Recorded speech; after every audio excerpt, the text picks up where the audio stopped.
Nathan Scott, a Marine veteran, was checking a vacant rental cabin in Wyoming just before a snowstorm hit. He thought it was just a simple chore until his GSD Echo suddenly barked frantically, clawing desperately at the front door. Nathan pushed the door open. It was unlocked. Inside, in the deadly cold, he found a young woman shivering, sitting in a broken wheelchair. She claimed her fiancé had abandoned her. But as the storm howled outside, Nathan realized something far more dangerous than the weather was right there in that room with him. Please support us by subscribing to the channel. The wind in this part of Wyoming didn't just blow, it scoured. It scraped the high plains clean and whistled through the pines of the Wind River Range with a sound like a distant warning. Nathan Scott felt the change in pressure before he saw it. He stood on the porch of his isolated cabin, hands braced on the railing. He was a tall man, built with the lean, durable strength of someone who had spent his life in hard places. His brown hair was a little long, unruly, and streaked with silver at the temples, though he was only in his early 40s. His face was weathered, etched with lines of sun and stress that made him look harsh until you saw his eyes. They were a deep, quiet gray, marked by a profound, lingering sadness. A thick, well-kept beard covered the scars on his jaw, remnants of his time in the Marine Corps. He wore his cold-weather uniform, an old cracked brown leather jacket left unzipped, revealing a plaid flannel shirt in shades of navy, gray, and pale beige beneath it. Faded denim and heavy work boots completed the look. He was a man who had intentionally erased himself from the world, and he looked the part. At his feet sat Echo. Echo was a 4-year-old German shepherd, but he lacked the typical black and tan markings. Instead, his coat was a striking, wolf-like mix of silver, gray, and white, making him blend perfectly with the granite and aspen landscape. He was Nathan's shadow in every way, a silent partner in an existence defined by loss.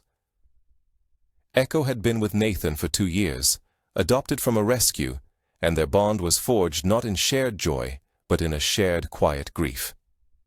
Nathan grieved his wife, Kate, taken by illness 4 years prior in 2021. Echo, as far as Nathan could tell, grieved whatever life he'd had before. Nathan sniffed the air. The smell was sharp metallic snow. Not just a dusting, but the first heavy, wet storm of the season coming early and angry. Quote, Nathan murmured, more to himself than the dog. Quote, 1. Echo's ears twitched, but his eyes remained fixed on the horizon, watching the iron-gray clouds swallow the mountains. He was, like his master, perpetually on watch. The ringing of the satellite phone from inside the cabin was a jarring violation of the silence. Nathan's shoulders tensed. He hated the phone. It was an emergency link. And in his world, any contact was an emergency. He walked inside, his boots thudding heavily on the wooden floor, and picked up the receiver. Quote 2. Quote 3. The voice was thin, crackly with static, but familiar. Grace Mitchell, his nearest neighbor, who lived 12 miles down the mountain. She was a kind woman in her 60s who mostly left him alone, save for the occasional pie left on his porch. Quote 4. It's this storm, hun. The forecast is just awful. I've got renters in the Aspen cabin, or I'm supposed to. A young couple. They were supposed to check in this afternoon, but I haven't heard a peep. I'm stuck down in Lander. Nathan's jaw tightened. He knew the Aspen cabin. It was 5 miles deeper into the woods down a treacherous logging road. What do you need, Grace? Could you just check on it? I'm worried sick. If they're not there, just make sure the door is locked tight. If they are there, just tell them the emergency kit is under the sink. I just have a bad feeling. He looked through the window. The first fat, wet snowflakes had begun to drift past the glass. This was a bad idea. It was the exact opposite of everything he stood for, leaving his fortress, involving himself, interacting. But Grace was the only person who had shown him kindness since Kate passed, and she never asked for anything. I'm heading out now, Grace. I'll check it. You stay safe. Bless you, Nathan. I mean it. He hung up without another word, grabbed his keys, and motioned to the dog. Echo, load up. The shepherd's ears perked. A change in routine. He bounded ahead, waiting by the door of the old pickup truck. The drive was slow, the logging road already turning slick, the heavy snow beginning to cover the mud. Nathan's hands were steady on the wheel, his eyes scanning the tree line, a habit from a different life that he couldn't break. Echo sat rigid in the passenger seat, his head high, sniffing the air as it came through the heating vents. After 20 minutes of careful driving, they pulled up to the aspen cabin. It was smaller than Nathan's, a simple A-frame set back in the trees. It was also dark. No lights, no car in the drive. They're not here. Quote, 6 good stay, quote 7, Echo, knock it off. Nathan yelled over the wind. The dog only got louder, his barks turning into desperate howls. A cold dread settled in Nathan's stomach. Echo never did this. Nathan went back and opened the truck door. Echo shot out like a bullet, a gray and white streak against the snow.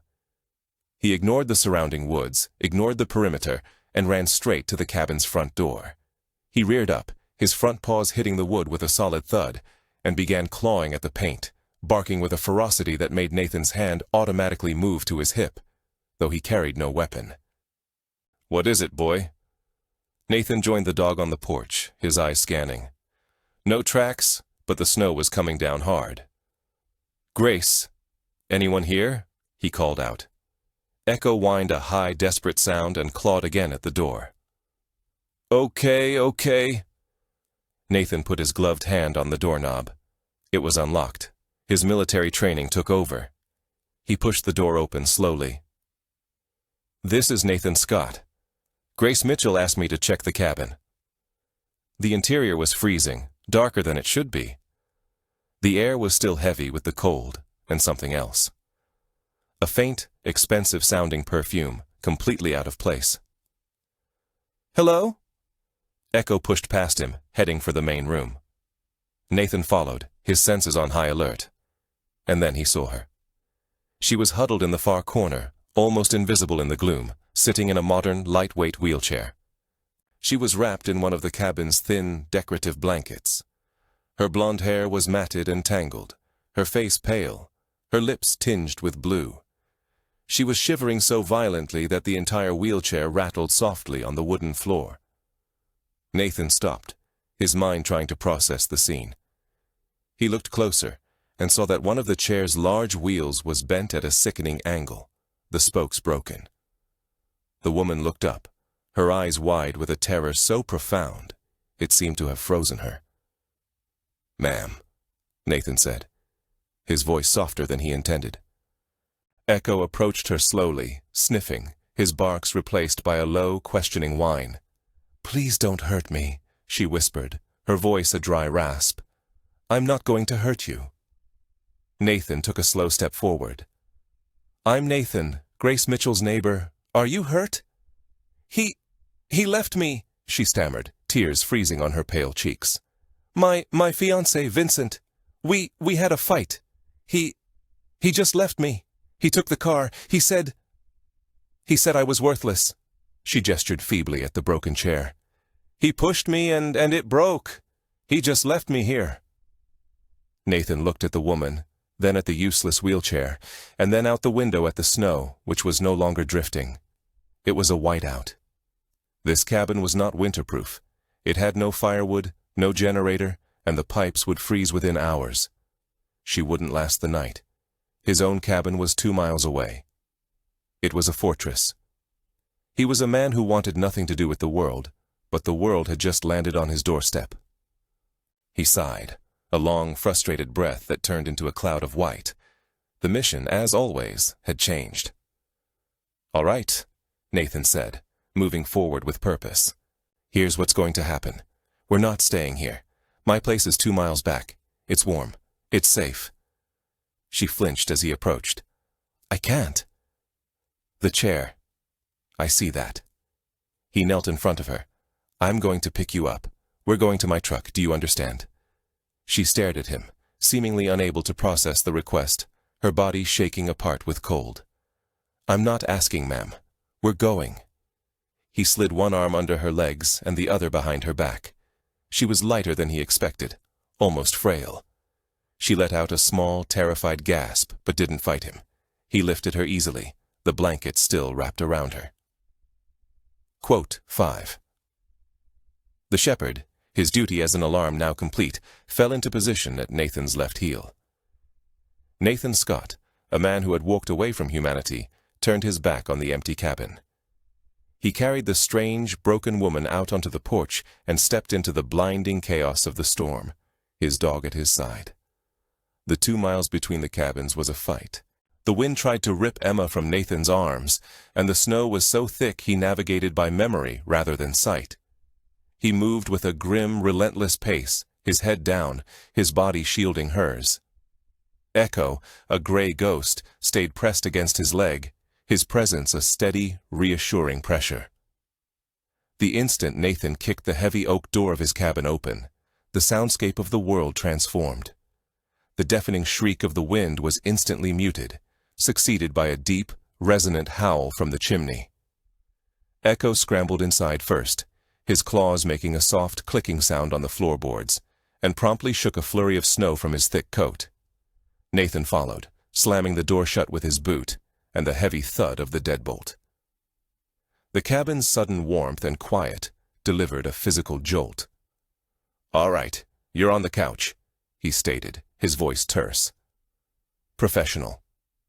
He carried her to a worn, overstuffed sofa situated opposite a substantial stone fireplace. He set her down gently, yet without ceremony. She landed on the cushions, experiencing the agonizing pins and needles as blood began to recirculate to her frozen limbs. Instinctively, she attempted to conceal the sensation, pressing her lips together to suppress a cry. A paralyzed woman would not feel this. She observed him. He did not fuss. His movements were economical. He crossed to the fireplace, added 3 large logs to the embers, and employed a bellows to coax them into a vigorous blaze. The heat started to permeate across the room. "Stay," he commanded. It took Emma a moment to grasp he was addressing Echo. The dog, which had been sniffing her boots, immediately retreated to a circular rug near the hearth. He lay down, paws crossed, head held high.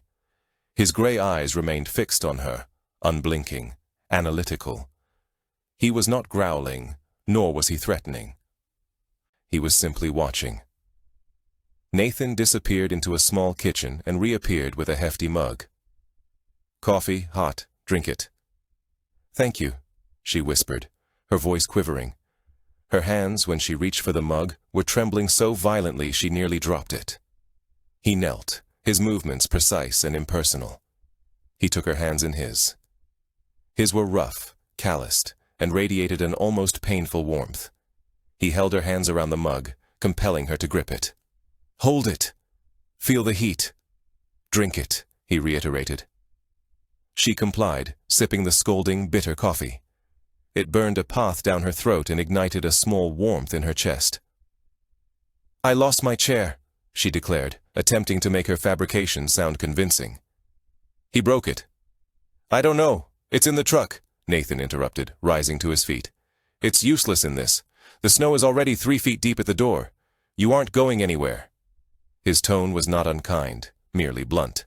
It was the voice of a man stating an irrefutable fact. He suspected she could feel it. A dense, palpable aura of distrust emanated from him. He was a man who had insulated himself from the world, and she had just been carried over the ramparts. He went to a closet and retrieved 2 thick, heavy wool blankets. They were clean but old, the color of oatmeal, their edges trimmed with faded satin.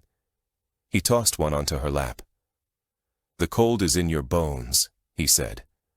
"Get out of the wet clothes. Put this around you." He turned his back, affording her a measure of privacy. Emma's fingers fumbled with the buttons of her designer coat. The coat alone was worth more than this entire cabin. The lie felt weighty and awkward on her tongue.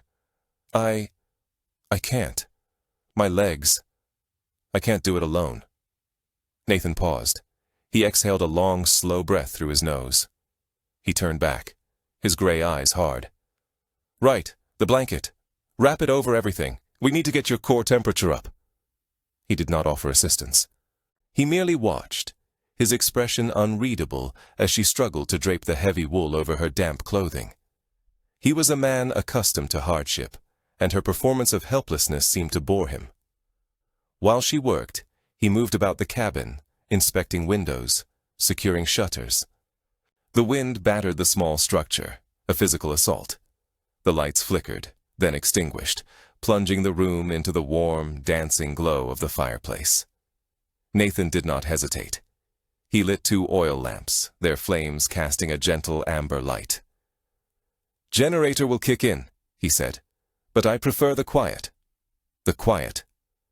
The only sounds were the roar of the wind outside, the crackle of the fire, and the soft, rhythmic breathing of the dog. Echo had not moved. He was still watching her. His vigilance was unsettling. It was a pure animal judgment that she could neither charm, nor bribe, nor deceive. It was then that the true weight of her deception began to descend upon her. Emma Collins, a woman whose net worth was a subject of public speculation, sat huddled in a stranger's cabin, wrapped in a threadbare blanket. Her lie, which she had crafted as a desperate tactic to test Vincent, felt obscene here. She surveyed the room. There was no art on the walls, only functional shelves fashioned from reclaimed barnwood. They were filled with well-worn paperbacks, their spines broken. She noted books on diesel engine repair, Wyoming history, and classical philosophy. There was no marble, no chrome, no glass. The floor was wooden, scarred, and uneven. The furniture was old but immaculately maintained. This was not a house designed to impress. It was a house built to endure. Her gaze fell upon the mantelpiece, a single slab of rough-hewn pine. Only one object rested upon it, a framed photograph.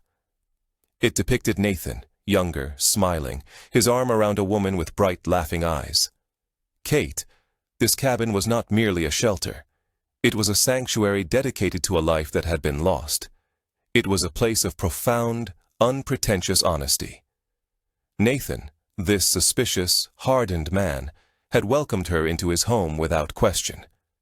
He had rescued her from the cold, provided warmth, offered coffee, and demanded nothing in return.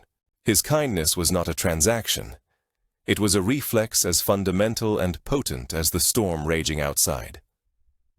She, in turn, had introduced a falsehood into this sanctuary. She, who could purchase 100 such cabins without noticing the expenditure, was pretending to possess nothing. She was employing her paralysis as a shield, a narrative to solicit sympathy. Here, confronted by genuine Spartan reality, her lie felt like a cheap, gaudy jewel. It was heavy, and it was cold, and she was ashamed. "Thank you," she whispered again. But this time, the words were not for the coffee. Nathan, standing by the window, gazing out at the white void, did not turn. "For what?" "For helping me." "Don't thank me," he said, his voice flat. "I didn't do it for you. I did it for Grace. And I did it for the dog.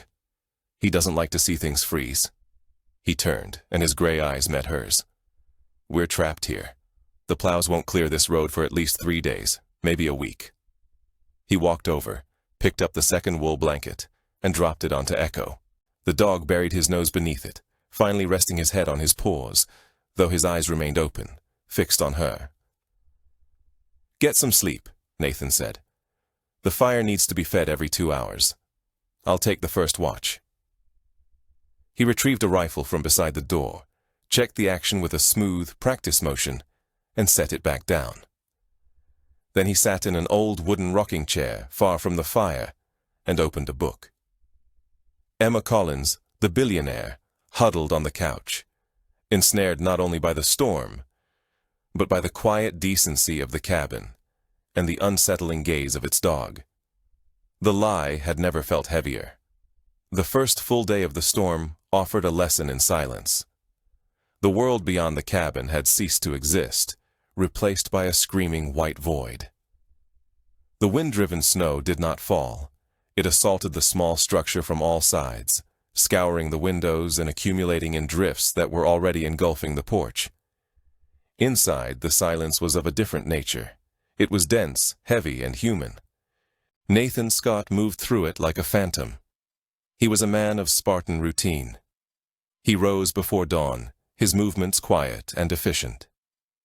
He tended the fire, his back to her. He shoveled a small path to the woodshed, returning with an armload of wood, his jacket dusted with snow. He prepared coffee, the scrape of the spoon against the ceramic mug, unnervingly loud in the stillness. He had provided Emma with a bowl of hot oatmeal. He had placed it on the small table near the couch, along with a bottle of water. He said nothing. Emma ate her guilt, a bitter flavor on her tongue. She was an intruder, a burden, and worst of all, a deceiver. "How long do you think this will last?" she had inquired, her voice sounding thin, desperate to disrupt the quiet. Nathan, who was inspecting the seals on the back window, paused. He glanced over his shoulder, his gray eyes inscrutable. Days. He returned to his work, and the conversation concluded. Her world was now restricted to the 20-foot space between the fireplace and the kitchen. Her sole companions were a man who refused to speak, and a dog who would not cease staring. Echo was consistently present. He was never aggressive. He simply watched. When Nathan was outside, the dog would lie by the door, a silent gray sentinel, his eyes fixed on her. When Nathan was indoors, Echo rested on his rug by the hearth, head up, his ears constantly swiveling, tracking her every minor movement. She was familiar with dogs. Her world was populated with them. Pampered, impeccably groomed creatures displayed at galas, tiny companions tucked into designer handbags. This was not those dogs. This was an animal that felt more akin to a sentient, judgment-passing quadruped. She attempted to bridge the gap. "Hey, Echo," she whispered. On the first afternoon, while Nathan was in the back room, the rhythmic sound of a knife on a whetstone grated on her nerves. The dog's head tilted, his large, alert ears pivoting toward her. It's quite a storm," she ventured, feeling foolish. "I'm glad you and your dad found me." Echo merely stared. He did not wag his tail. He did not stand. He offered her no response. Later, as Nathan prepared their sparse dinner, canned stew heated on the wood stove, she tried a different tactic. Nathan placed a bowl down for her, then filled Echo's. The dog, she observed, sat patiently, not moving toward his food until Nathan issued a low, quiet command. Emma, holding her own bowl, broke off a small piece of the dried bread Nathan had provided. She held it out. Quote, 1. Echo looked from her hand to Nathan. Quote, 2. Nathan said, his voice sharp from the shadows by the stove. Quote, 3. Emma's face flushed hot with embarrassment. She retracted her hand, placing the bread back in her stew. "I'm sorry, just eat," he said, not unkindly, but as a simple final order. The silence that followed was even heavier. The second night was worse. The storm seemed to gain a new, furious energy, as if trying to tear the roof from the cabin. The walls groaned. Emma, lying on the couch, couldn't sleep. Her body ached, not from her fabricated paralysis, but from the bone-deep cold and the tension of her lie. She was terrified of moving in her sleep, of stretching her legs, of giving herself away. Nathan, for his part, had not slept on the couch as she'd expected. He had pulled a cot from a closet and set it up near the door, his rifle leaning against the wall beside it. He was guarding the exit, or she realized with a chill, guarding her from the exit. It was on the third evening that the facade finally cracked. The storm had not abated. The cabin was dim, lit only by the golden pulse of the oil lamps and the flickering, hungry fire. The generator had been off for hours. Nathan had said they needed to conserve fuel. He was sitting at the kitchen table, meticulously cleaning his rifle, the parts laid out on an old soft cloth. The methodical metallic scrape and click of him working on the weapon was the only sound besides the wind. Emma was on the couch, wrapped in oatmeal-colored wool blankets. She had given up trying to read one of his worn paperbacks. She was staring out the window, but there was nothing to see. The glass was a black mirror reflecting the room back at her, a distorted, cozy prison. She saw her own reflection, a pale, tired woman, her blonde hair stringy, her face scrubbed clean of the polish and perfection she usually wore like armor. And she saw the lie. She thought of Vincent. He would have called this place a dump. He would have been pacing, furious on his phone, threatening lawsuits, demanding a helicopter rescue. His anger would have filled the small space, suffocating. Nathan, in contrast, simply existed. He belonged here. He chopped the wood, he fed the fire, he maintained his tools. He asked her for nothing. He offered her shelter and expected nothing. Her lie felt so clever when she deployed it against Vincent. It was a tool to expose his shallow, transactional love. But here in this cabin, her lie was not a tool. It was a violation. This man, this broken, silent man, lived by a code she couldn't even begin to understand. His world was built on hard, simple truths. The fire is hot. The storm is dangerous. The dog is loyal. She was the only thing in this cabin that was fake. The realization hit her not as a thought, but as a physical weight settling in her chest and making it hard to breathe. Her throat tightened. A single hot tear escaped and slid down her cold cheek. She brushed it away, angry, embarrassed, but it was followed by another and another. She turned her face away from the room toward the dark, cold glass, pressing her fist to her mouth. She made no sound. It was a desperate, silent collapse. The full weight of her loneliness, her guilt, and her profound self-disgust crashing down on her. She was crying not for her lost fortune, but for the fact that she had become someone she didn't even know. A person who had to lie to find a single moment of real kindness. A soft click of claws on the floorboards cut through the howl of the wind. Across the room, Nathan's hand stilled on his rifle. He had heard it too. Emma held her breath, trying to stifle the small sob that threatened to escape. She slowly turned her head. Echo was standing, no longer by the hearth. He had left his post. He was looking at her, his head tilted, his gray fur bristling slightly in the firelight. He took a step, then another. He moved slowly, not with the suspicion of the past 2 days, but with a quiet, deliberate curiosity. He stopped a few feet from the couch, sniffing the air, his dark, intelligent eyes searching her face. He did not see a paralyzed woman. He did not see a billionaire. He saw only the raw, unadulterated scent of her distress. Emma's breath hitched. "Echo," she whispered, her voice breaking. The dog took the final 2 steps. He stood beside the couch, level with her face. He whined, a low, soft sound deep in his chest. Then he nudged his cold, damp nose under her trembling hand, which was clutching the blanket. Emma flinched, a small gasp escaping her. Echo nudged her hand again, more insistently this time.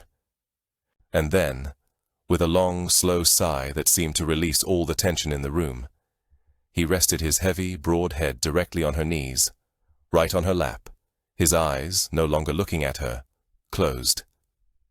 It was a gesture of complete, unconditional surrender, a gesture of comfort. For a long moment, Emma was frozen. Then slowly, tentatively, she lifted her hand and rested it on his head. Her fingers sank into the thick, warm fur of his ruff. He leaned into the touch with barely perceptible movement and sighed again. Across the room, Nathan sat perfectly still. He did not move. He did not breathe. He was staring, his knuckles white on the steel of his rifle. He was watching his dog, his Echo, the dog who hadn't offered his trust to a single soul since Kate died. The dog who was his partner, his shadow, his last line of defense against the world. and that dog had just laid his head in the lap of a stranger, offering a comfort Nathan himself had forgotten how to give. Nathan looked from the dog to the woman, and for the first time the hard, suspicious set of his jaw softened. The first crack had appeared in the ice.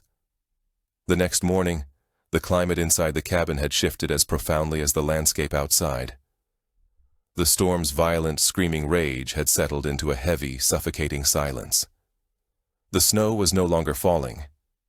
It was simply there, a white wall past every window.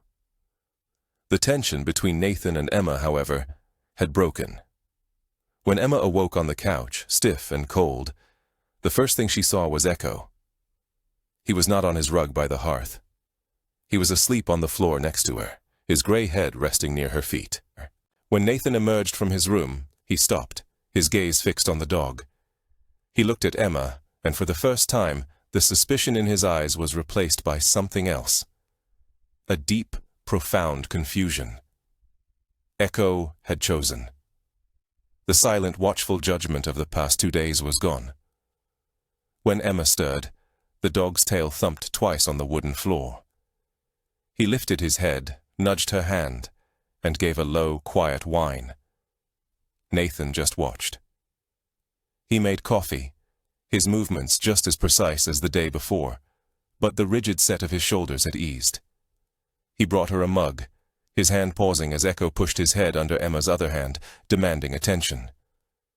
"He seems to have made a decision," Emma whispered, her voice rough with sleep. "He's a dog," Nathan said curtly, but the words lacked their previous bite. He handed her the coffee. He doesn't know any better. But he did. Nathan knew that dog. Echo was the last living piece of his old life, the last connection to Kate. The dog had been a shell since she passed, just as Nathan was.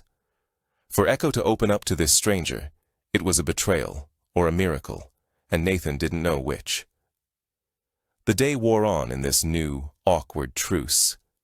The snow had stopped, but they were buried. The drifts were easily 6 feet deep against the windows, casting the cabin in a dim gray light. Nathan spent the morning outside, his movements punctuated by the rhythmic scrape of a shovel. He was clearing the porch, the path to the woodshed, and a small area for Echo.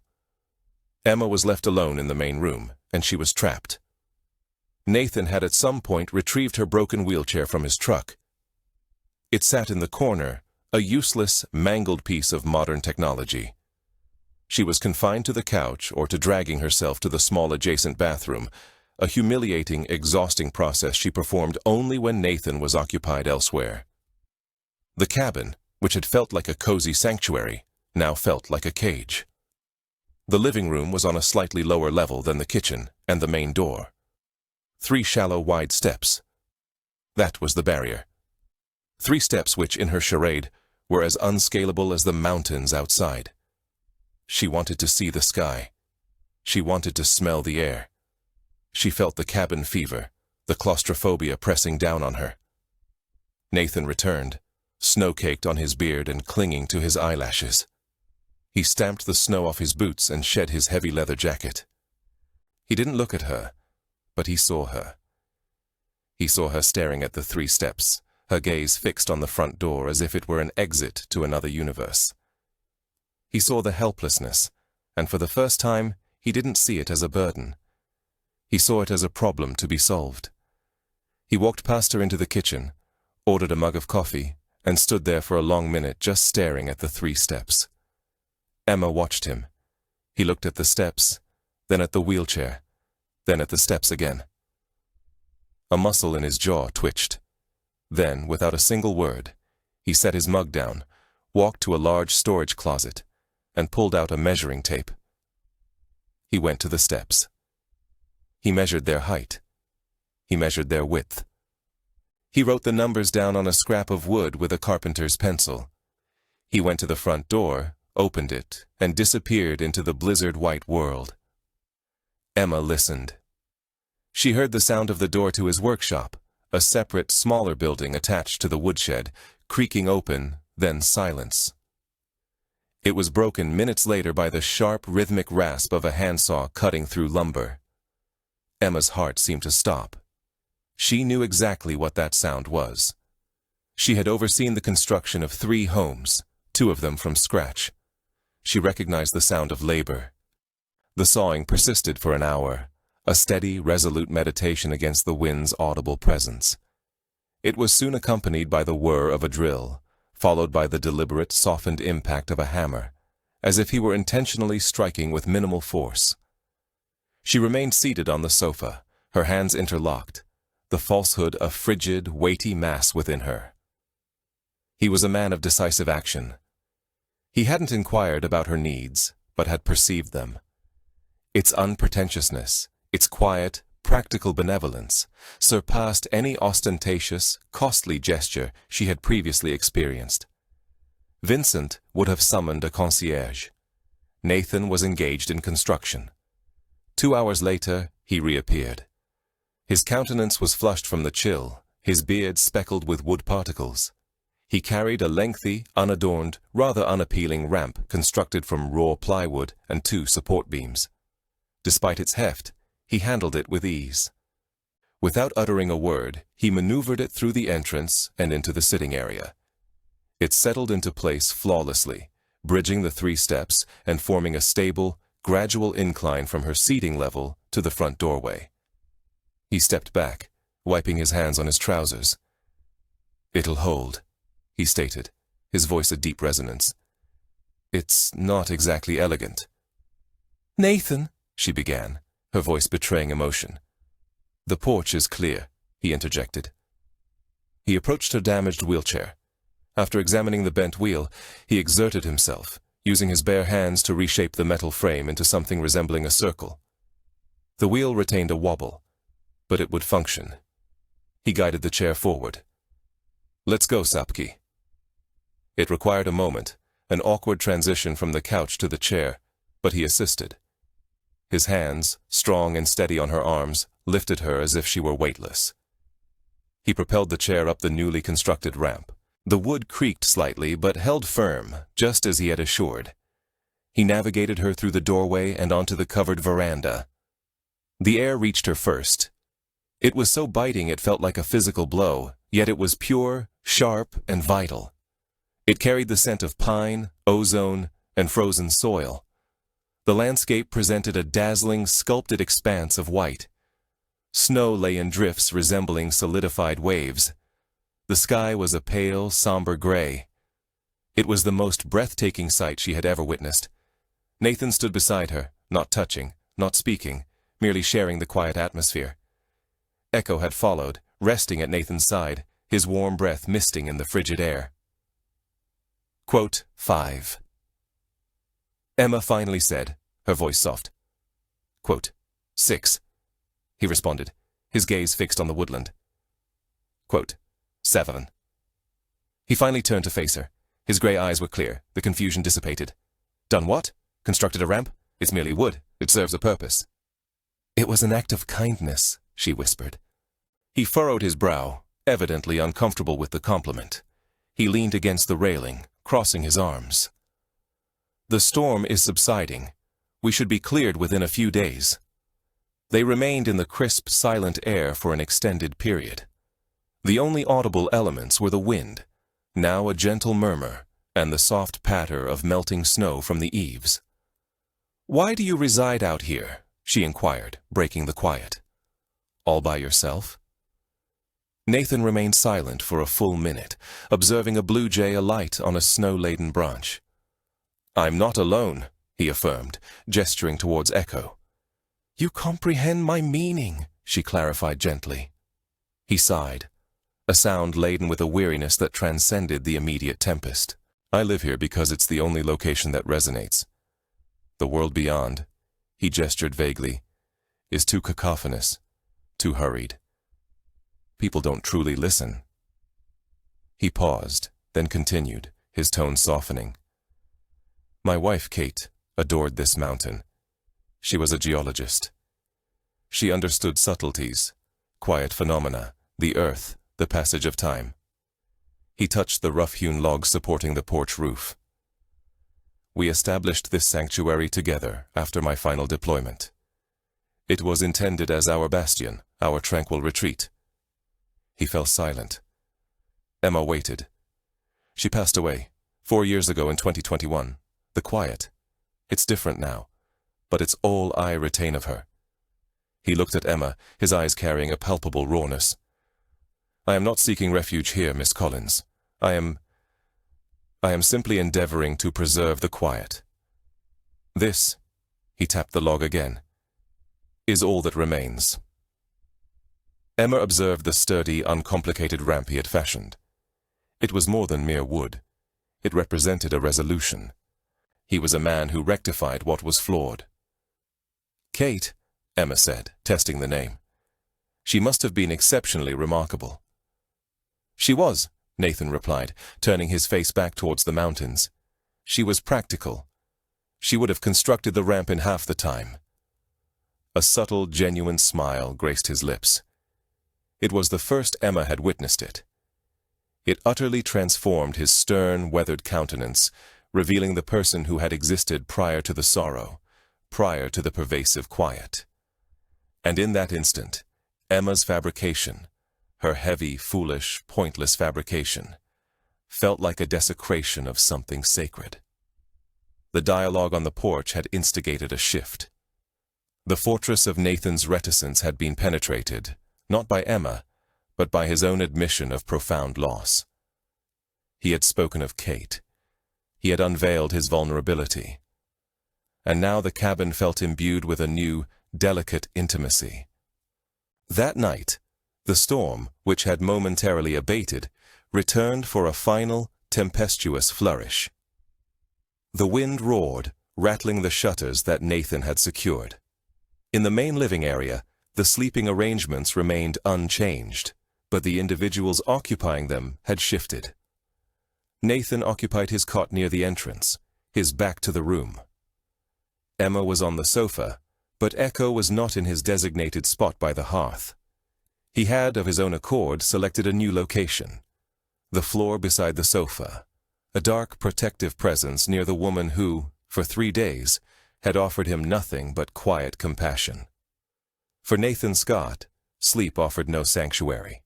It was a precarious, vigilant state, a psychological imprint forged by years of dedicated service.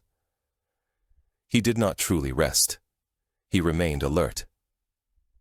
It was well past midnight, in the profound, hushed stillness between wind gusts, when a sound roused him from his surface awareness. It was not the storm. It was not the house settling. It was a faint grating noise, a footfall, a dragging sound. No, a soft, distinct click, the sound of a glass being placed on the kitchen counter. Nathan was instantly awake. His body became rigid, his senses on high alert. The cot creaked as he shifted his weight, his hand moving in the darkness, bypassing the rifle and finding the heavy metal flashlight on the floor. He assumed an animal, a raccoon, a marten, something that had gained entry. He rose silently, his bare feet making no sound on the cold wooden floorboards. He moved past the sofa. In the dim, fading luminescence of the fireplace embers, he discerned the mound of blankets, but they lay in a disheveled heap. She was not on the couch. His heart pounded against his ribs. He flicked the switch on the flashlight. A brilliant white beam pierced the darkness, illuminating the kitchen. It was deserted. The glass of water sat on the counter precisely as he had heard it placed. He swept the beam toward the main window, the one overlooking the deep, snow-filled ravine, and the light found her. She was standing, not leaning, not struggling. She stood perfectly erect, almost casually, her back to him. Both feet were planted firmly on the floor. She wore a simple cotton shirt and trousers that he had provided, garments that had previously belonged to Kate. One hand rested lightly on the window frame. The other was extended, her arm reaching overhead as she worked to release a knot in her shoulder. A picture of ordinary domestic comfort. The flashlight beam froze upon her. Nathan's reality fractured. The air was stolen from his lungs by a sudden, icy void. The ramp. The word echoed in his mind. The ramp. His hands, calloused and rough, aching from the cold as he sawed the plywood, his knees protesting as he knelt to secure the support beams. The memory of him bending her damaged wheelchair wheel back into shape. He had spoken of Kate. He had stood on the porch, his heart laid bare, and spoken of his wife to this deceiver. He felt a searing, acidic shame surge up his throat, potent enough to make him dizzy. He had been utterly duped. His grief, his home, his memories, all had served as a backdrop for her performance. He was incapable of speech. He was frozen, his arm steady, holding the beam of light unwavering. The Cuban, the man trained for any threat, was completely disarmed by the sheer audacity of the profound betrayal. Within the circle of light, Emma appeared oblivious to her discovery. She was engrossed in the moment, captivated by the storm. For days, she had been a captive of the cabin, a captive of her wheelchair, and most significantly, a captive of her own deception. The claustrophobia had become overwhelming. Once she was certain Nathan was asleep, she had stood simply to feel the blood in her legs, to feel real. The sudden, intense light on her back was a physical shock. She froze. She turned slowly, her hand flying to her mouth, her eyes wide with terror. A perfect reflection of the woman he'd encountered in the Aspen Lodge. But this time, the terror was genuine. Quote, she breathed. He offered no reply. The silence within the cabin was absolute, a heavy, oppressive burden. The only sounds were the wind, the tremor of the flashlight in his hand, and the two of them caught in the glaring spotlight of the lie. And then a new sound entered the scene, a soft woof. Echo, asleep at the foot of the sofa, lifted his head. He blinked, disoriented by the light and the palpable tension. He stood, stretched his long gray body, and emitted a small, sleepy yawn. He looked at Nathan, a dark silhouette by the door. Then, he looked at Emma. His canine instincts processed the situation. Emma was present. She was standing. In his perception, this was not a betrayal. This was not a deception. This was a wonderful new development. The quiet, sad woman who always sat down was now upright. She was standing, just like Nathan. This was a game. This was a signal for play. A low, eager rumble emanated from his chest. His tail, long and bushy, began to move with a single hesitant wag. Emma, her gaze still fixed on Nathan's face, pleaded, "Nathan, please, let me explain." Nathan's face was a mask of cold fury. His silence served as her sole reply. Echo, sensing the sudden surge of energy in Emma's voice, interpreted it as affirmative. His tail, previously relaxed, transformed into a blur, its enthusiastic thumping resonating against the sofa's side. He advanced, his claws making a percussive sound on the floor, and nudged his head against Emma's leg. Gazing up at her with an open-mouthed, happy pant, he then shifted his attention back to Nathan. "She's awake. Look, she's standing." A single, clear, playful bark escaped him. The sound felt jarring. It was the sound of unadulterated, simple joy exploding into the heavy stillness of Nathan's betrayal. His dog, his unwavering companion, the creature who had been his only truth for 4 years, his Echo, was now wagging his tail at deceit. "Echo!" "No," Emma whispered, her hand trembling as she attempted to push his head away. The dog, perplexed, believed she was engaging in play. He evaded her hand and barked again. A brief, sharp invitation. "Play with me." Nathan Scott stood amidst the darkness. He observed his dog seemingly rejoice in the presence of the woman who had just shattered his fragile trust. He watched Emma, her face ashen, her deception laid bare. He remained silent. He did not raise his voice. With a slow, measured motion, he lowered the flashlight. The beam descended from her face to the floor. Then, with a final, sharp click, he extinguished the light. The cabin was once more enveloped in complete darkness, save for the faint, dying glow of the embers. The only audible sounds were the wind and the confused, contented panting of the dog who had inadvertently revealed the truth. Dawn manifested not as a sunrise, but as a subtle shift in the quality of the darkness. The world beyond the cabin windows gradually transitioned from a tempestuous, kinetic black to a muted, bruised gray. The storm, having expended its fury, had abated, and within the ensuing quiet, the betrayal felt immense. Nathan had been awake since before daylight, his movements stiff and deliberate. He avoided looking at Emma. He remained silent. The man who, just the previous day, had shared a vulnerable aspect of his past was no longer present. In his stead was the Cuban, a cold, efficient entity. He tended to the fire. He prepared coffee, a single mug. He fed Echo. Emma sat on the edge of the couch, her feet planted firmly on the ground. The charade had concluded. There was no longer any advantage in pretense. She was clad in the attire he had provided her. Kate's clothes and the shame associated with it felt like a tangible burden. Echo was a bundle of agitated uncertainty. He emitted a low, anxious whine and moved between them. He would nudge Nathan's hand, only to be ignored, then trot over to Emma, resting his head on her knee, seeking the solace he had found the night before. However, the atmosphere was too saturated with human despair.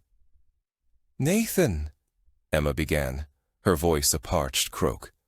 "Please, don't." The word was flat, devoid of anger, devoid of anything but a complete, chilling void. It sounded like a door slamming shut. He pulled on his heavy boots, gathered a shovel, and stepped outside. Emma watched through the window as he commenced digging, not merely creating a path, but with a concentrated, intense energy. She observed him reach the porch, his back rigid. He located the ramp he had constructed for her. He kicked it, the dull thud echoing as it dislodged from the steps. He lifted it, carried it 10 yards from the cabin, and propelled it into a snowdrift, a useless, unsightly wooden structure, a testament to his error. Emma closed her eyes, a fresh wave of self-loathing washing over her. It was at this juncture that a new sound emerged. It was not the wind. It was not a sound originating from the wilderness. It was a deep, rhythmic, artificial thunder that seemed to emanate from the very sky. A heavy, percussive thrumming that caused the dishes in the kitchen cabinet to rattle. Nathan froze, shovel in hand. He looked upward, his body instantly adopting a defensive posture, his gaze sweeping the gray sky. Echo, positioned beside him, erupted, eyed. He was not barking at a perceived threat on the ground. He was barking at the sky. A series of deep, challenging roars. Emma rushed to the window, her heart constricting, though not with fear, but with dread. She recognized that sound. A sleek black aircraft, a Bell 429 helicopter, pierced through the low-hanging clouds. It circled the cabin once, akin to a predator surveying its domain, its searchlight casting a sterile white cone across the snow. Then, with alarming precision, it descended. Its rotor wash whipped the freshly fallen snow into a blinding vortex. It settled onto the expansive, flat clearing that Nathan utilized as a yard, its blades gradually winding down. Nathan remained motionless. He stood his ground, his jaw set, a shovel clutched in his hand, a gray shepherd at his side, confronting the advanced technological intrusion. A side door on the helicopter slid open. A man clad in a dark, functional flight suit emerged. This was Cole Ramirez, the pilot, his features obscured by mirrored aviator sunglasses. He stood at attention beside the machine. Then, the passenger made their appearance. He stepped from the helicopter onto the snow, as if alighting from a limousine onto a red carpet. This was Vincent Hale. He stood in stark contrast to Nathan. Where Nathan appeared weathered, Vincent exuded polish. He wore a dark navy cashmere overcoat that was evidently worth a considerable sum. The collar was turned up. His black leather shoes, entirely unsuitable for the terrain, appeared spotless.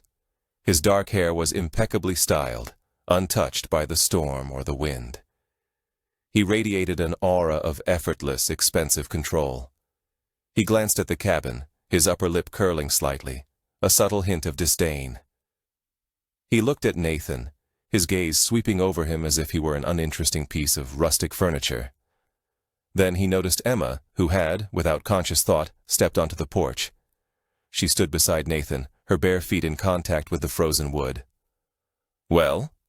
Vincent remarked, his voice carrying easily in the cold, still air. It was smooth, cultured, and laden with condescension.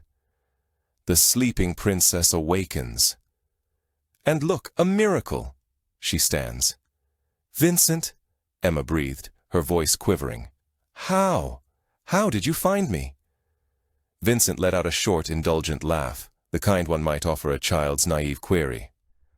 "Emma, darling, please. Did you truly believe the emergency satellite phone I provided you was solely for emergencies?" He tapped the side of his head. "The GPS chip was the first component my security team installed. I'm rather disappointed, honestly. I anticipated the game would persist for a longer duration." He finally directed his full attention to Nathan. He appraised him from his worn-out boots to his flannel shirt, to the beard still dusted with snow. "So," Vincent stated, addressing Emma, but looking at Nathan, "this is the local flavor you've embraced, the noble savage. I suppose I should express my gratitude for his assistance in keeping you warm. Did you enlighten him of your name, or did you adopt the persona of Jane for the complete frontier experience?" Nathan remained silent. His grip on the shovel was tight. He was a statue sculpted from ice and rage. "The charade has concluded, Emma," Vincent declared, his tone hardening. The playful mockery vanished. "He has grown weary of this. This is now a matter of business. Cole is here. We are departing. We have the Anderson Gala on Friday, and you have caused me considerable embarrassment. Gather your belongings." He took a step towards the porch, his confidence unassailable. He was a man who had never been refused. He reached for Emma's arm, his expression one of irritation, as if grasping a petulant animal. Quote 3. He never made contact. A low, guttural sound rumbled from the snow, a sound so profound it seemed to vibrate in the air. Echo, who had been standing silently beside Nathan, had moved. He was now at the base of the porch steps, perfectly positioned between Vincent and Emma. His hackles were raised, making him appear twice his size. His gray fur bristled, his lips curled back slightly, revealing a flash of white teeth. The sound emanating from him was no longer a confused whine. It was a deep, resonant, and utterly serious warning growl. Vincent Hale, a man accustomed to commanding boardrooms and markets, flinched. He physically recoiled, taking a full step backward. His polished veneer fractured, revealing the coward lurking beneath. Quote 4. Emma exclaimed, her voice sharp with alarm. But Vincent, presuming the dog belonged to the mountain man, snarled. Quote 5. Nathan did not move. He did not speak. He merely observed. Vincent turned back to Emma, his face contorted with anger. Quote, Echo took another step forward, and the growl transformed into a sharp, decisive snap of the air, and in that instant, something within Emma shifted.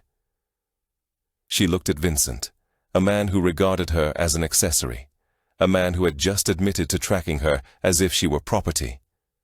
She looked at Nathan, a man she had profoundly betrayed, who now stood silent and steadfast at her side in the standoff. And she looked at Echo, the animal she had deceived, the animal who, in her moment of deepest shame, had rested his head on her lap, the animal who was now, without hesitation, prepared to defend her. She had been searching for something authentic, and here it was, embodied by a silent Cuban and a loyal dog. Quote 7. Emma stated. Vincent halted. Quote 8. She stood taller, her bare feet firmly planted on the icy wood. She met his gaze directly, her voice clear, sharp, and resonating in the cold mountain air. Quote 9. The rhythmic thrumming of the helicopter's rotors beat against the mountains, a sound of pronounced mechanical intrusion. It diminished, then faded further, until it was ultimately absorbed by the vast, indifferent silence of the Wyoming wilderness. The silence that surged to fill the void was absolute. It was colder than the snow, more substantial than the storm. On the porch, no one moved. Emma stood, her bare feet aching, the frozen wood of the porch biting into her skin. She did not register the sensation. Her entire being was fixated on the man beside her. Nathan Scott had not stirred. He remained in the same position, his hand gripping the handle of the snow shovel. He was not gazing at the sky where the helicopter had vanished. He was looking at the ground, at the pristine, undisturbed snow. Echo the dog was a bundle of vibrating agitation. The adrenaline from the confrontation had not dissipated. He stood between them, his paw still half raised, and let out a low, anxious whine. He looked up at Nathan, anticipating a command, a word of commendation, anything. Nathan remained silent. He did not glance at Emma. With a slow, deliberate movement, Nathan turned. He moved past her, his boots landing heavily on the porch steps he had cleared. He did not enter. He returned to the yard. He picked up the shovel and, with a grunt of physical effort, drove it into the deep, packed snow near the cabin's foundation. He was digging, not to make a pathway. He was simply digging. The steady scrape and hiss of the shovel was the sole sound. Scrape, hiss, throw. He was a man constructing a barrier of silence. Emma's breath caught. She could no longer feel her feet.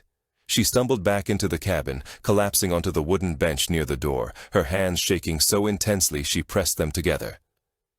The cabin felt different. The cozy, warm haven had become a cold, sterile enclosure. Echo followed her inside, his claws clicking anxiously on the floorboards. He nudged her hand, seeking comfort. When she offered no response, he padded to the center of the room and lay down, resting his head on his paws. His dark eyes fixed on the door, waiting for his master to restore order to the world. After 10 interminable minutes, Nathan returned. He did not slam the door. He closed it with a soft final click. He did not acknowledge her. He walked past her, past the sofa, past the fireplace. He acted as if she were invisible. He proceeded to the kitchen and turned on the tap. The sound of water drumming into the iron sink was unnaturally loud. He washed his hands, scrubbing them with a frightening intensity. "Nathan," she whispered.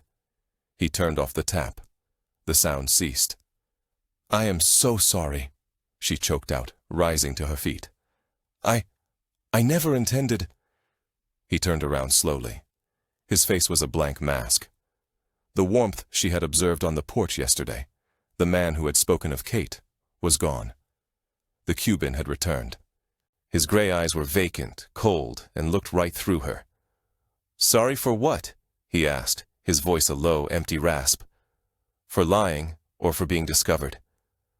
"No, it wasn't like that. I was trying to escape him. The money, the life I was in, it's a prison. I needed to know if I truly don't care about your wealth." He said it so softly that it was more devastating than any outcry. He walked past her into the center of the room.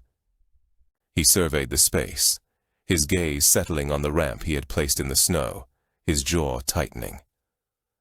"I don't care that you're wealthy," he stated, his voice dangerously low. "I care that you deceived me." He faced her. "I welcomed you into my home. This dwelling, it's all that remains of her. This house was built upon. It was founded on honesty. It was the last refuge." He was not angry. That was the terrifying aspect. He was not shouting. He was dissecting. He was a surgeon excising an infection. And she was that infection. "I constructed a ramp for you," he said, his voice flat, stating a simple fact. "My hands ached from the cold. I squandered lumber on it." "Nathan, please." "I spoke with you," he continued, as if she hadn't interrupted. "On that porch, I mentioned her name. I spoke about Kate. He winced, a fleeting expression of profound pain crossing his features. I haven't uttered her name to another soul since the funeral. Not in 4 years. Quote 11. It wasn't a game, was it? I was desperate. And what about him? Nathan's voice finally fractured, not with sorrow, but with a sudden, intense fury. He pointed at the dog. Echo, sensing the tension, had risen. He trusted you, Nathan snapped. He rested his head in your lap. He chose you. His trust is the only pure, genuine thing I've had in my life since she passed. He stepped closer, his gaze holding her captive. His trust is real. And you? You took that. You took it and exploited it. He looked at the dog, and his voice wavered, but he quickly regained control, transforming the break into a cutting edge. He barked. He believed you were a game. He wagged his tail at your deception. You turned my dog, my Echo, into a mockery. This was the crux, the heart of the betrayal. It wasn't the cabin or the wood, or even Kate's memory. It was the dog. It was the corruption of the single untainted thing he had left. Quote, he said, his voice returning to that frigid void. Quote, he shook his head, a small dismissive gesture. Quote, he turned his back on her. The confrontation had concluded. The judgment had been rendered. He picked up a log and moved towards the fireplace. Quote, she whispered, her body trembling. Quote, 4. Nathan's back remained to her. He knelt by the fire, unlatching the iron grate. The influx of air caused the embers to flare. I want nothing from you, he said, his voice muffled, distant. The helicopter is gone. The roads are still impassable. You are still confined here. Just remain on your side of the room and do not speak to the dog. He placed the log on the fire. It was not absolution. It was not a reprieve. It was a sentence. He was not expelling her. It was not. That would have been too simple, too clean. Instead, he was effacing her. He stood up, brushed the dust from his hands, and walked to his cot. He picked up the book he had been reading days prior. He sat down and opened it. The cold was absolute. His refusal to engage, his dismissal of her as a person deserving of even anger, was a far more severe punishment than anything Vincent could have conceived. Emma sank onto the sofa. She was no longer a person. She was a specter trapped in a home with a man who could no longer perceive her. She looked at Echo. The dog whined, caught in a no-man's land between two hostile forces. He looked at Nathan, but his master's face was obscured by a book. He looked at Emma, but she was broken. He padded back to his rug near the hearth, lay down, and rested his head on his paws. The bridge of trust had vanished. Emma Collins sat in the heavy, suffocating quiet. She finally understood. She had broken the sole thing in this entire rugged, beautiful landscape that wealth could not acquire, and that apologies could not mend. She had shattered trust. The night was long and frigid. Emma did not sleep. She sat on the sofa, swathed in the wool blankets, listening to the cabin settle and creak around her. Every rustle from the fire, every groan of the ancient timber seemed to magnify the crushing weight of Nathan's silence. He hadn't stirred from his cot by the door. She knew he wasn't sleeping. She could sense his quiet alertness, a tangible barrier of unforgiveness. Echo, too, seemed to perceive the shift. He lay on his rug by the hearth, his head on his paws, but his eyes remained open, observing her in the dim light. He would occasionally whine, a soft questioning sound, glancing from Emma to Nathan, as if imploring them to make sense of the profound, terrible chasm that had opened between them. But neither spoke. As dawn broke, casting dawn hues of bruised violet and cold pink across the snow-covered world outside, Emma understood her course of action. Remaining was futile. It was a prolonged torment for all involved, particularly for Nathan, who now viewed her as merely a living emblem of betrayal. She possessed her phone, the satellite device Vincent had provided, the one with the GPS chip that had led him here. She had kept it concealed. A final connection to her former existence. A desperate lifeline she had not been ready to sever. Now, it was her sole means of escape. She waited. She detected the distinct sounds of Nathan preparing to venture outdoors. The scraping of his shovel from the porch yesterday was gone. Today she heard the more determined thud of his heavy boots, the creak of the door to his woodshed. He was departing. He was heading into the forest, as he normally did when he needed to distance himself from the world. Today, she constituted the world he was distancing himself from. She heard the crunch of his boots on the packed snow diminishing, the gentle thud of the woodshed door closing. He was gone. The cabin was silent once more. Only she and Echo remained. The dog observed her, his ears slightly lowered. Emma slowly, carefully slid her hand beneath the sofa cushion, retrieving the sleek, dark satellite phone.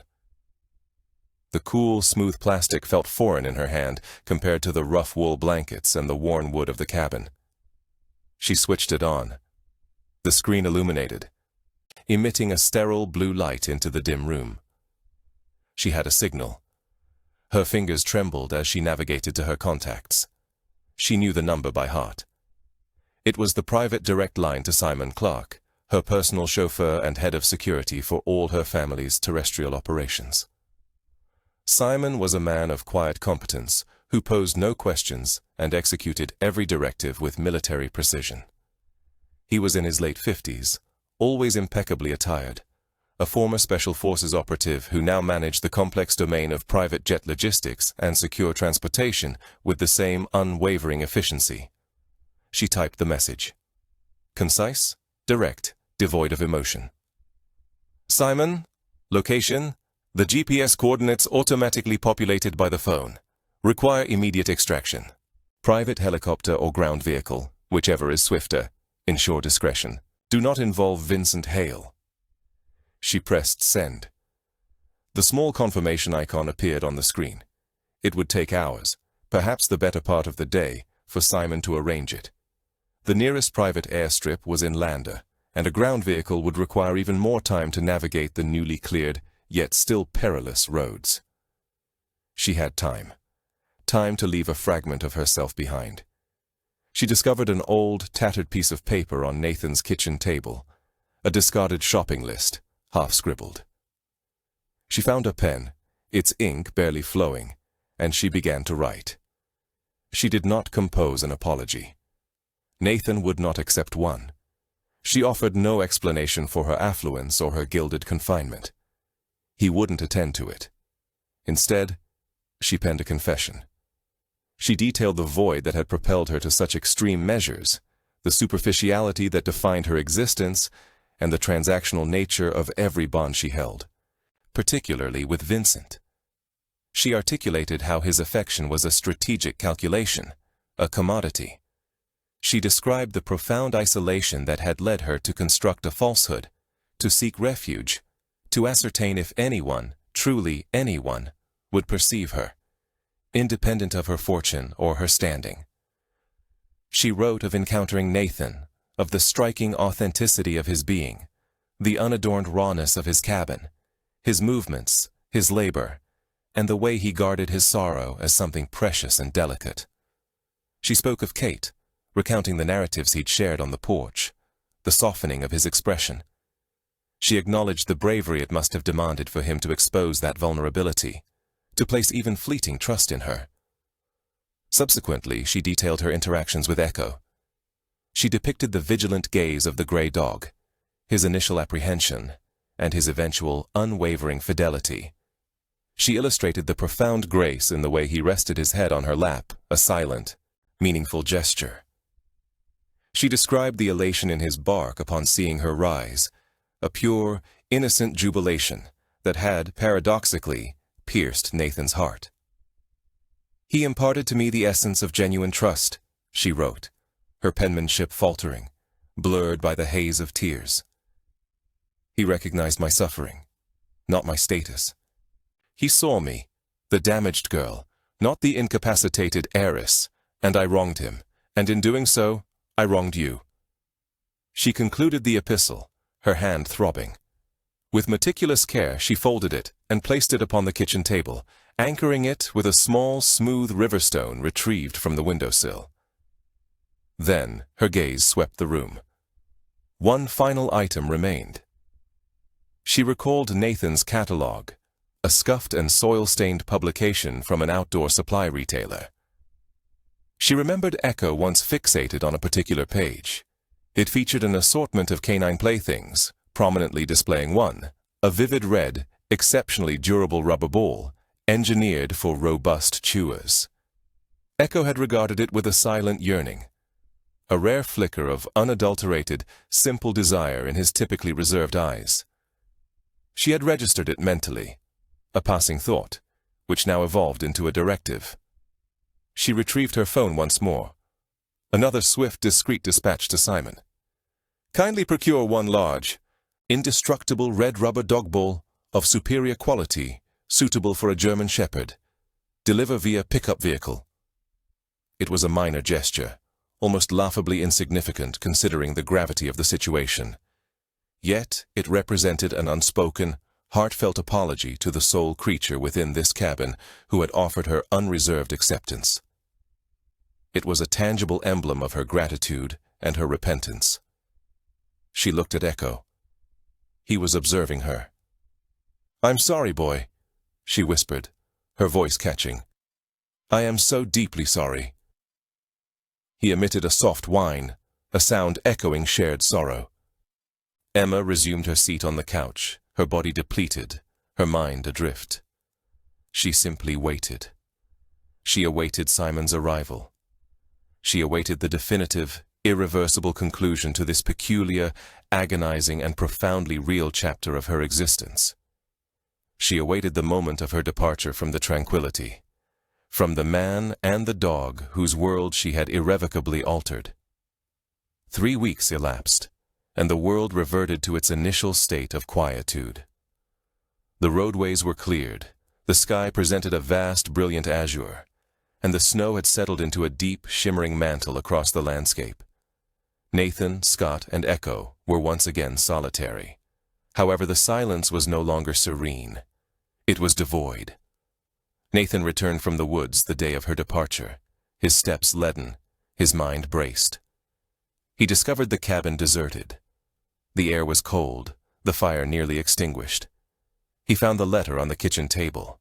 He read it once, then folded it, deposited it within the small metal receptacle that housed Kate's correspondence, and secured it with a lock. He did not reread it. He also discovered the ball. It lay on the rug near the hearth. It was a bright, ostentatious synthetic red, appearing garish and out of place against the rustic timber and stone of the cabin. As she had specified, it was substantial, weighty, and seemingly impervious to destruction. He regarded it, his jaw tight, a mere plaything, a token. Then Echo noticed it, approached it, sniffed it, and nudged it playfully with his nose. The ball rolled. Echo's ears, which had drooped for days, suddenly perked up. He sprang. For 3 weeks, that red ball constituted the third presence within the cabin. It was the first object Echo sought in the morning, and the last he nudged, slick with his saliva, into Nathan's hand at night. The sound it produced, a resonant thud on the wooden floor, a muffled whump, as the dog caught it, had become the new cadence of the dwelling. Nathan detested it. He detested it as a reminder. He detested it as a bribe. And in his most somber, candid moments, he detested the fact that his dog, his own dog, had accepted it. Echo, who had been his unyielding companion in grief, had reverted to being simply a dog, finding uncomplicated joy in a gift from a woman who had fractured their world. Each instant Echo dropped the ball at his feet, his gray tail wagging, his eyes bright. Nathan experienced a fresh pang of betrayal. He would disregard the offering, turn his back, and wait for the dog to relent. But Echo never capitulated. He simply waited, his tail slowing, and nudged the ball against Nathan's hand, an unspoken, persistent query. Today marked the scheduled supply delivery, the first since her departure. The drive into town was fraught with tension. The roads were clear, but the atmosphere within the truck was heavy. Echo, who typically occupied the passenger seat, his head held high, was now in the rear, curled up, the red ball nestled between his paws. The small town of Pinedale was stirring from its frozen slumber. Nathan parked, pulling his collar taut. He proceeded to the post office, the same modest brick edifice he frequented monthly. He unlocked his P.O. box. Amidst the usual assortment of unsolicited mail, a new supply catalog and one thick formal envelope were present. It was from the Wyoming Regional Bank. A chilling dread, sharp and familiar, settled in his stomach. He was delinquent. He was perpetually behind. He had been juggling payments, borrowing from one source to cover another, ever since Kate's medical expenses had depleted their reserves. He recognized its import. A warning, the precursor to foreclosure. He stuffed the mail into his jacket pocket, his jaw set. He procured his provisions, coffee, flour, dog food, his movements precise, his responses to the checkout clerk monosyllabic and low. He drove home. The silence in the truck was absolute. Back at the cabin, he placed the groceries on the counter. The air was frigid. He needed to rekindle the fire. Echo, sensing his master's somber disposition, remained on his rug, the red ball held loosely in his mouth. Nathan sat at the kitchen table. He contemplated the envelope. He might as well face it. He tore it open. It was not a warning. It was a single sheet of thick, cream-colored paper. He deciphered the dense legal jargon, his mind struggling to comprehend. We are pleased to inform you that the outstanding mortgage on property 14 Delta Sierra has been satisfied in full. A zero balance statement is attached for your records. We thank you for your business. He read it again, and a third time. It was an error. It had to be.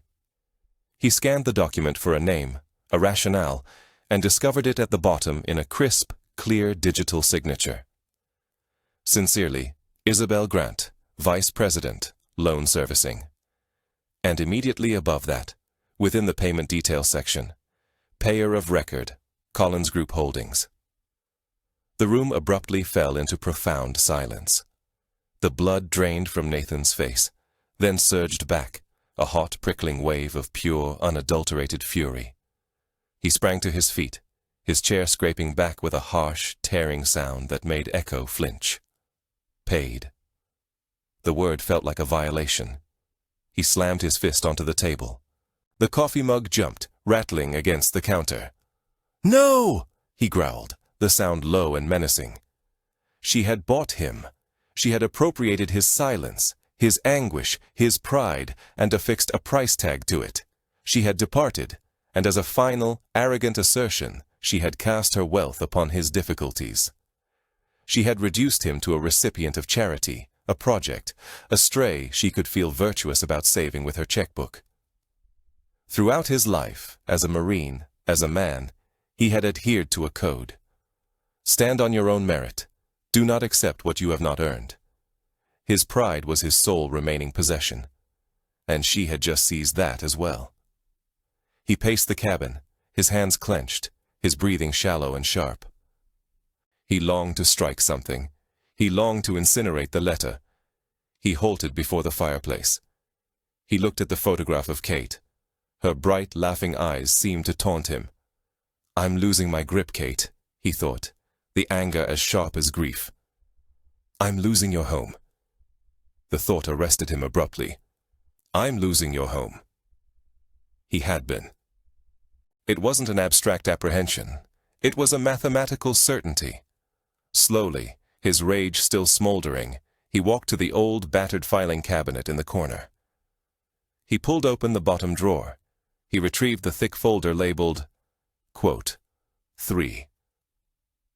He emptied its contents onto the table, a cascade of menacing red-stamped envelopes, overdue notices, and intricate interest statements. He unearthed the original loan document from 2019. He examined the principal amount. The figure was astronomical. It was a burden he had carried for so long that he had forgotten what it felt like to stand erect. He observed the interest-only payments he was barely managing, the impending balloon payment that would have, without question, devastated him.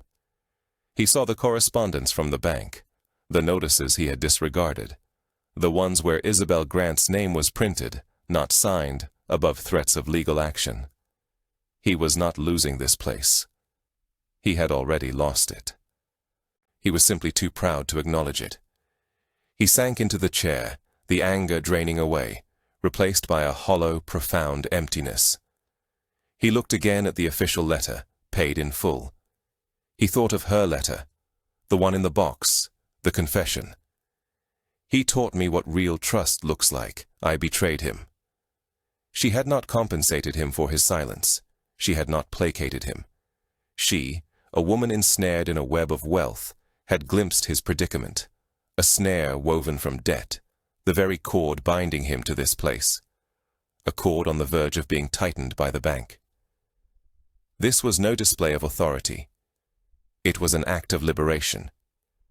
She was not extricating herself from him financially.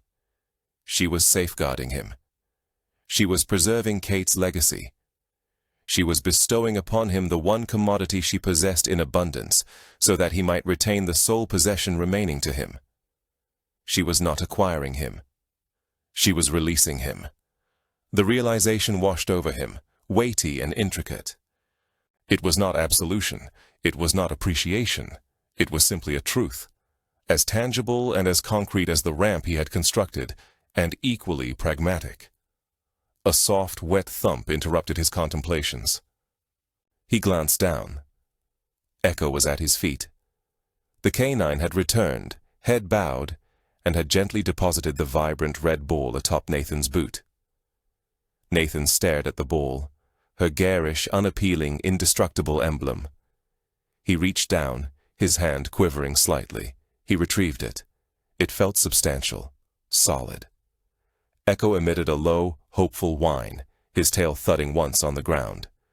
Nathan regarded his dog, then the bank correspondence. He had been set free. He was uncertain of his next step, but for the first time in 3 weeks, he looked at the red ball without animosity. He simply felt its weight in his hand. Spring had descended upon the high plains of Wyoming, not as a gentle introduction, but as a forceful, chaotic dissipation. The world, previously encased in a silent white grip, was now in flux.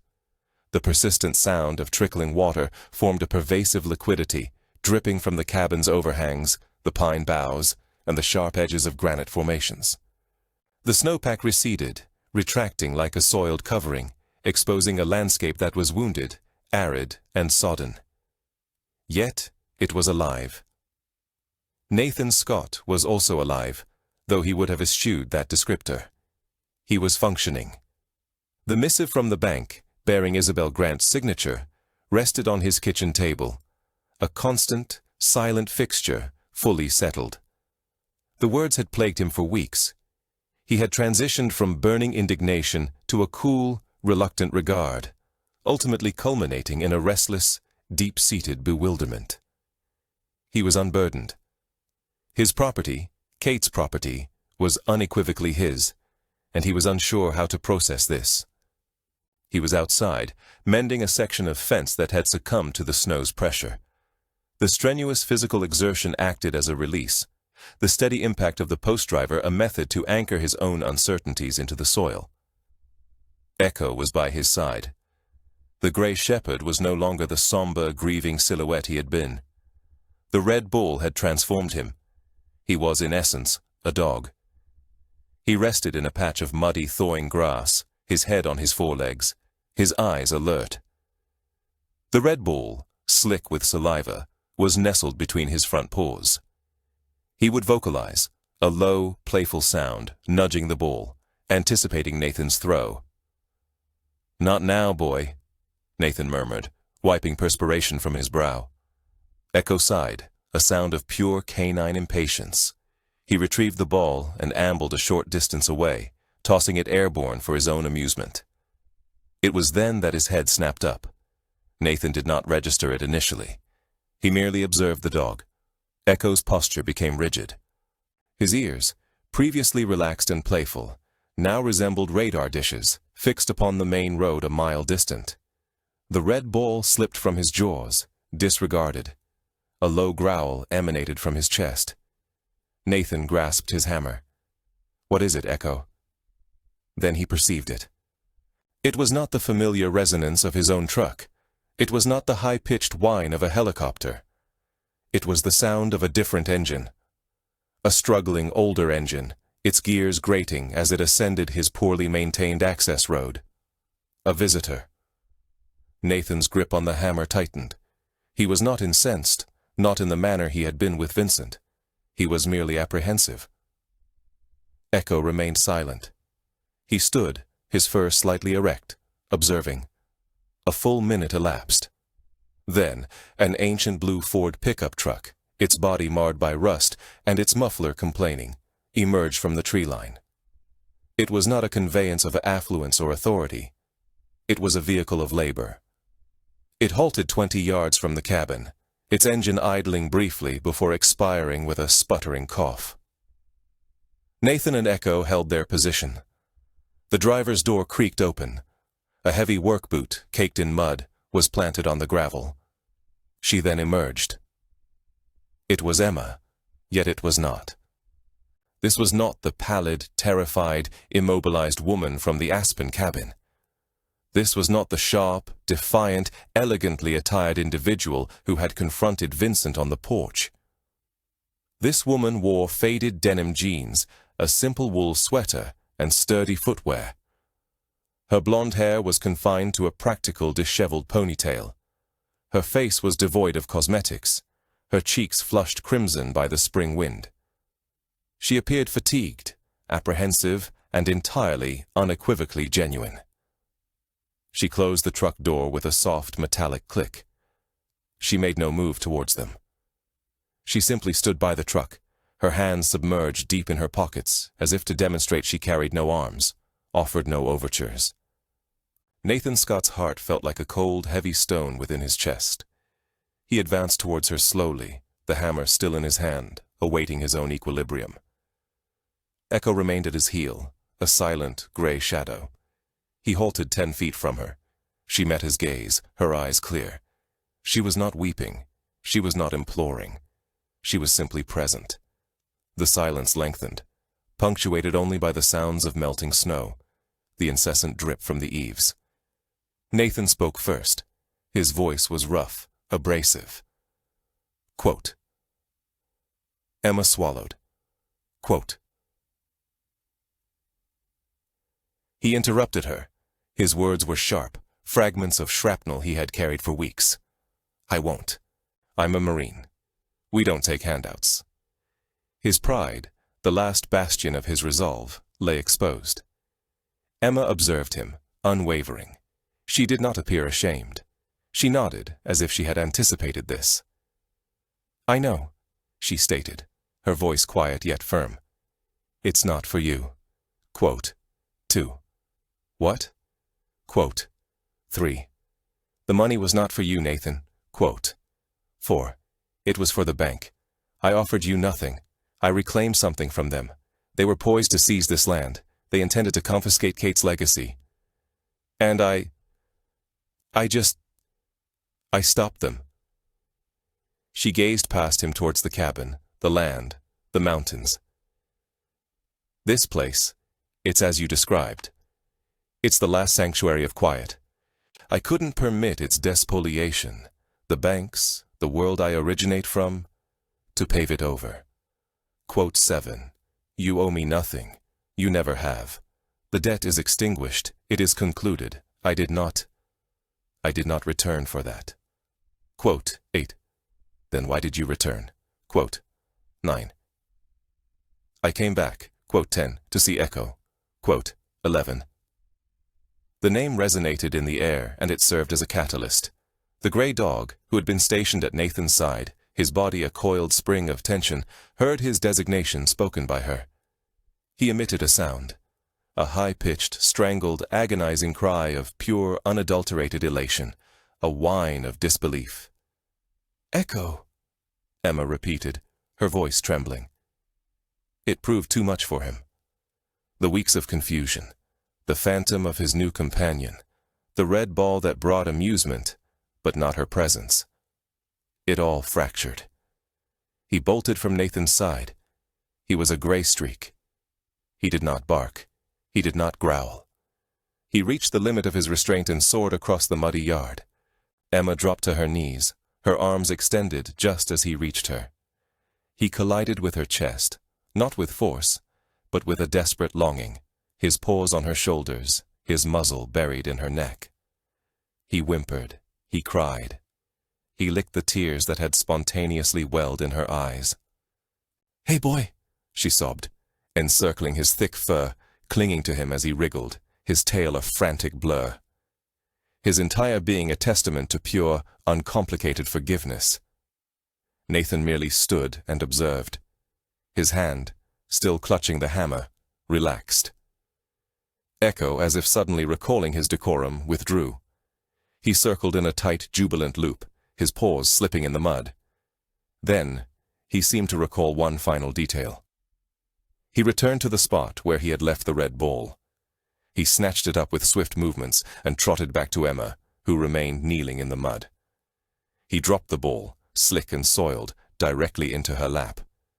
Then he nudged it with his nose, his eyes shining. You're back. Throw it." Emma laughed, a wet, broken sound. She picked up the ball. Nathan watched his dog, his confidant, the creature who had perceived through her deception, and subsequently through his anger. The dog who, with its simple, honest heart, had entirely absolved her. He had clung to his pride, his anger, his sorrow like a shield. And the dog, with a muddy red ball, had simply breached it. He looked at Emma, kneeling in the mire, her face a mixture of tears, dirt, and joy, her hands clasped around the toy she had given him. A long, slow exhalation escaped Nathan's chest. It was a sound he had not made in 4 years. It was the sound of a post being secured, of a conflict concluding, of a long, frigid winter finally breaking in earnest. He dropped the hammer. The heavy implement landed with a soft thud on the damp earth. Emma looked up, her expression frozen, awaiting the verdict. Nathan Scott regarded the woman, the dog, and the red ball. He was weary. He was, for the first time in his life, completely, utterly tired of the struggle. He gave a single, sharp nod toward the cabin. Quote 2. He commanded, his voice gruff. Quote 3. He turned and walked towards the porch, not glancing back to see if she would follow. He did not need to. He heard her footsteps on the mud behind him, and he heard the happy, joyful clicking of his dog's claws, trotting directly between them. It's a powerful reminder that the most honest conversations are often held without words. This narrative imparts the lesson that genuine devotion lies not in discovering faultlessness in others, but in perceiving the actual, suffering spirit concealed beneath their defenses and deceptions. Echo perceived beyond imperfection. He recognized the anguish. Furthermore, he demonstrated that the most sincere absolution frequently originates from a canine companion. Should this account of verity, recovery, and the profound connection between a veteran and his dog have struck a chord with you, kindly think about circulating it to an individual who appreciates that particular brand of fidelity. We meticulously review every comment and would genuinely appreciate hearing your reflections on Nathan's progression. Your subscription empowers us to persist in sharing these narratives. We express our gratitude for your attention. Bell. Our latest story is prepared and available for you. Simply select the video that has just surfaced on your display.